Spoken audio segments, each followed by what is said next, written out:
Mainstream media quick to blame right-wing rhetoric for Saturday's hate-fueled attacks in the state of Virginia. But our next guest claims it's the racial politics on the left actually fueling this divide. Here to weigh in, author of New York Times bestseller The Big Lie, Dinesh D'Souza. Dinesh, good to have you with us. Good to be here. So you say there's something else going on here. Walk us through this.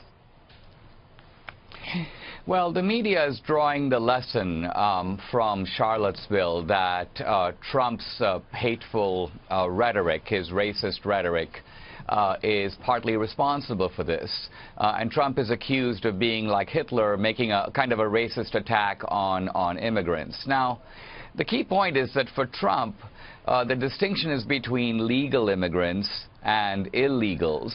And this is not a racial distinction at all. Remember, the vast majority of legal immigrants to America today are non-white. They come from Asia, they come from Africa, from South America. Trump has never said, not even implied, that he wants to see legal immigration be more white. He wants to see more people, for example, come from England and Australia, and fewer people come, so let's say, for example, from India. Trump has never said that.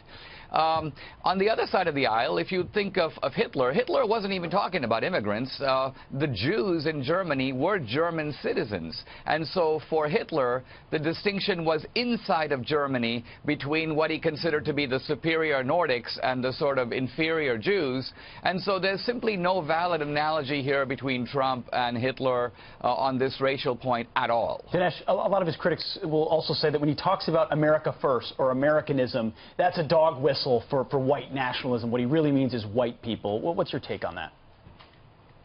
Well, Trump is arguing for an American nationalism and not a white nationalism. Let's remember that this whole concept of ethnic nationalism is a left-wing idea.